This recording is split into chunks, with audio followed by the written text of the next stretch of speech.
So welcome everyone.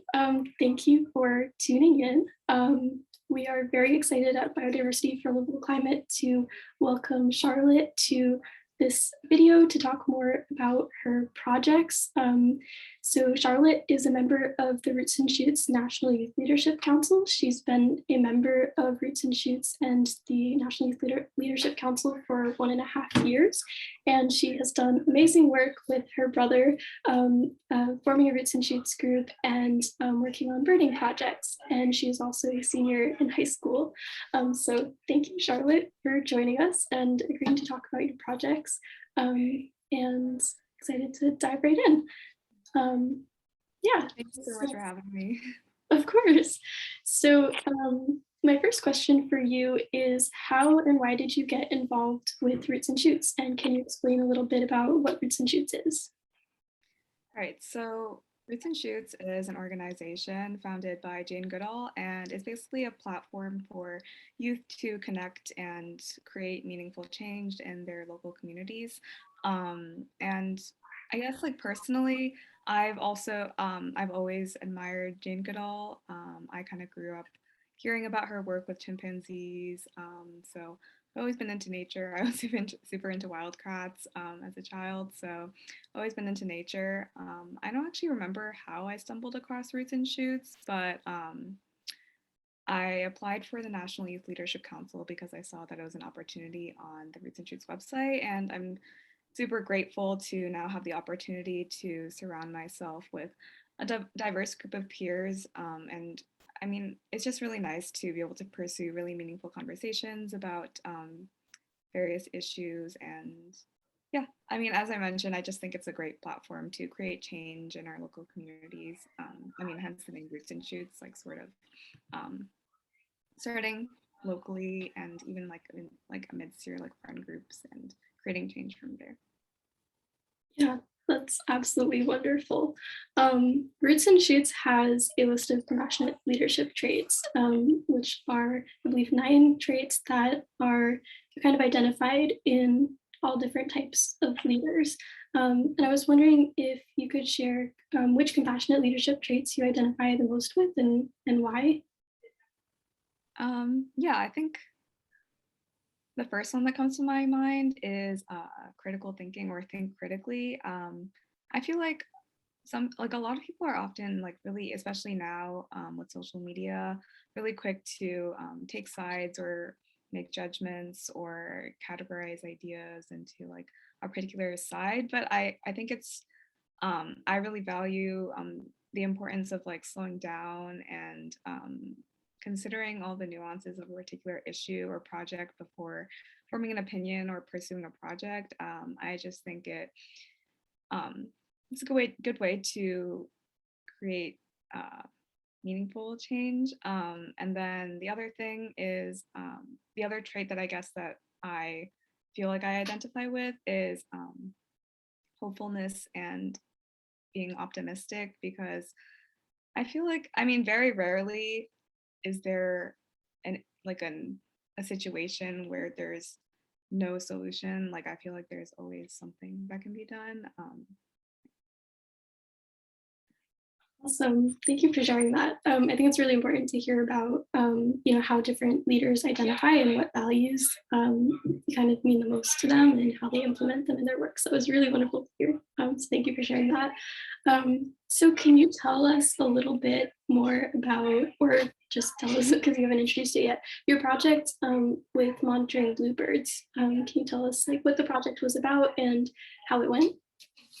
Yeah, so just a little bit of background on bluebirds. They were on the brink of extinction a few decades ago, and through the work of public citizens and scientists and conservationists, just building bluebird boxes and other initiatives, they were actually able to come back, and now they're super abundant in New Jersey, and they're sort of used as a measure of ecological health in various preserves. So yeah, so something that people do across preserves in New Jersey is that they'll monitor them.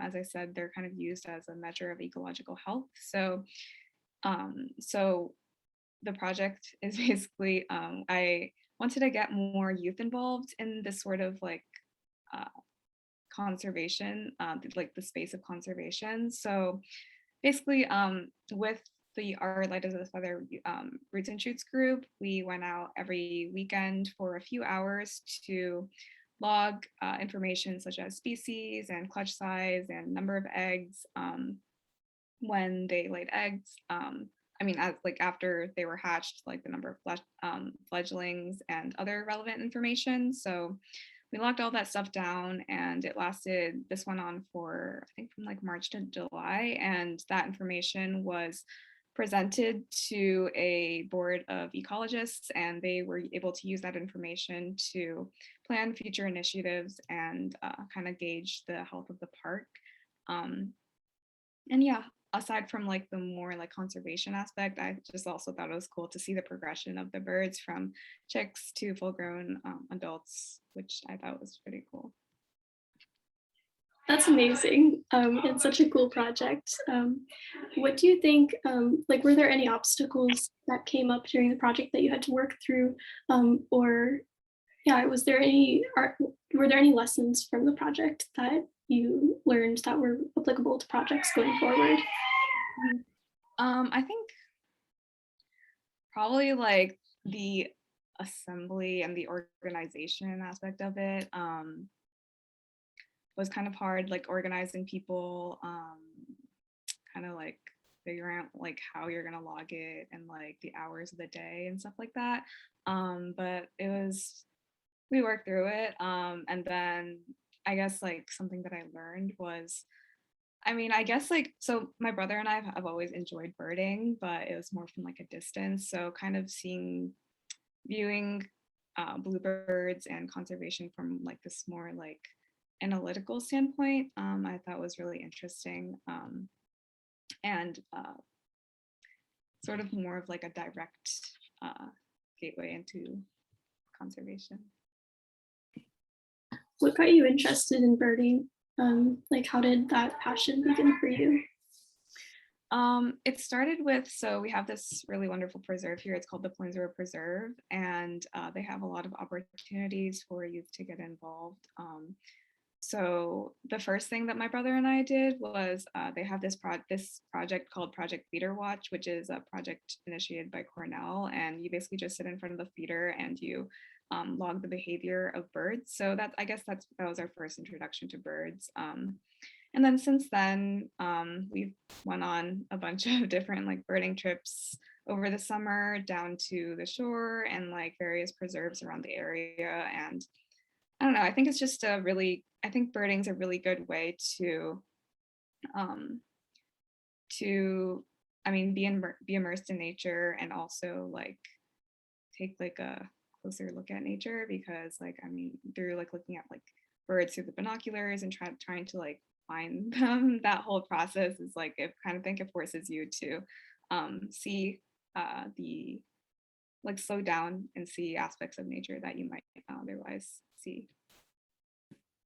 Yeah, and I think that's such a beautiful thing, especially being able to tune into like a certain aspect of nature, and just immerse yourself in it and also learn more about it at the same time as experiencing it and being present in the moment. It's a really beautiful thing. So thank you for sharing that. So one of my last questions for you is, where do you find your inspiration for your projects and your work, and kind of what keeps you going? There are a lot of things going on with the environment, such like climate change, biodiversity loss. I'm sure working with birds, you're well aware of like endangered species and things like that. What kind of keeps you going and passionate about working towards these projects amidst all of that? I think it really is just the people around me, and seeing like the smaller successes, even with like the bluebirds, their comeback was really pretty remarkable. And yeah, even and like in like Roots and Shoots, it's just, I think it's so cool like hearing about everyone's progress and their projects, and it really creates a lot of hope. And then, so yeah, I definitely pursuing conversations with those around me has given me a lot of inspiration.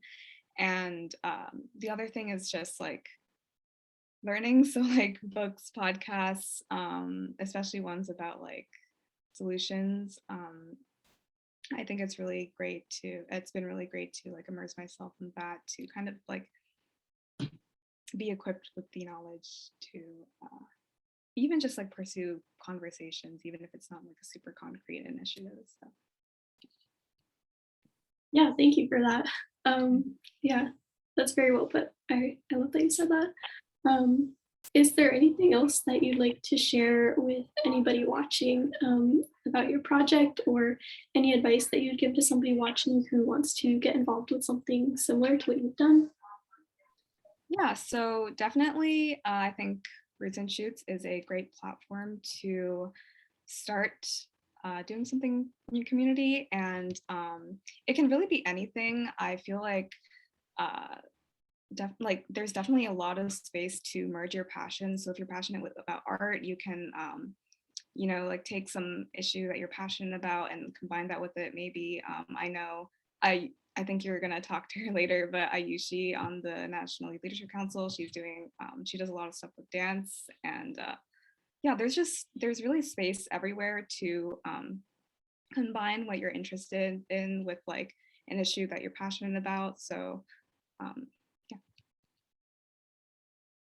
Yeah, thank you for sharing that.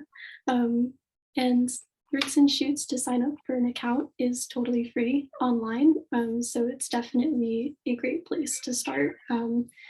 So yeah, thank you for sharing that. I think that'll be really valuable for people listening.